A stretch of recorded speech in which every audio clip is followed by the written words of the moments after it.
yeah, today we are going to go over what we actually keep inside of the tackle bag, but we're going to go a little bit more in depth this round. So we will start with up top, where we like to keep all of the soft plastics. Up here in this box, I like to keep a good amount of sizes in here, so I try to keep a good amount of the 2.8 inch to the 3.8 inch Kitex, Rage Kings, and a lot of the 6th Sense. I honestly do love 6th Sense a lot. They are a really soft plastic, and I'm a big fan. But we'll give you guys a tour of what we've got in here. Start off with a little bit of the small, little cute 6th Senses. Keep a couple different colors of them on hand. Never really know what the fish are into, depending on the water. That's a big variable. Like to hide a couple flukes up here. Good thing to keep on hand. Some fish are a little picky, and a fluke will pull them out sometimes. Got a couple of the Kitex. This one's more of a white color, really pretty. Got a 6th Sense sneaking in already. Super cool. Keep a good array of colors on hand. This one's got a nice little bit of the yellow underneath and the blue on top. Gives a cool effect depending on what sort of water you're in for the day. Speaking of fun colors, then we come across a nice yellow and white mix. This is a Rapala Crush City Customs. Just another little fun small one to put on there just when you're feeling like throwing something a little funky. Like to keep a lot of the darker ones on hand for a little bit of that dark water, but you got to have a good amount of glitter in it. I personally think glitter is what pulls them in. Could be totally off base though, don't take that to the bank. Pulling up some more 6th Sense. Got a nice array of colors in here. Got some fun little little metallic almost on the back with that pink and purple. Got some nice yellow in there.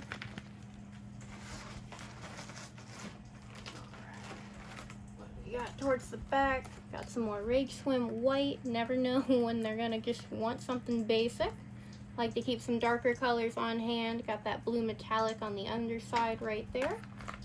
And that just about takes care of the top portion. So we'll move on down.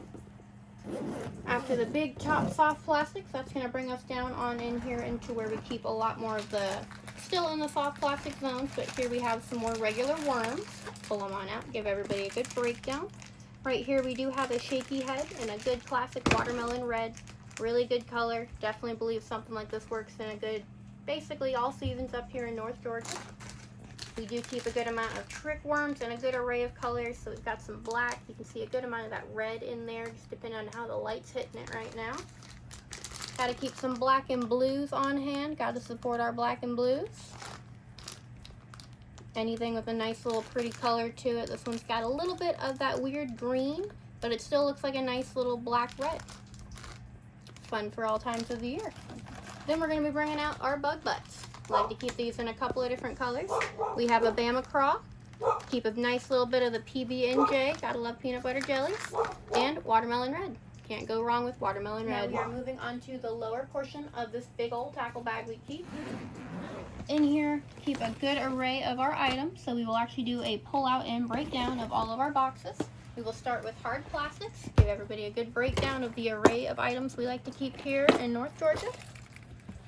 Alright, we'll go ahead and just start out with the obvious. I know that this is not a hard plastic, but we'll start out with the frogs. We are, of course, in North Georgia, so we will highly see a rock before we will see a lily pad, although I am very adamant one day I will find a lily pad. It's going to happen. But we keep a big frog and a little tiny cutie in here. Next to them, we keep the big old whopper ploppers, just because I like to make a lot of noise, and I personally want a big one because I want a big fish.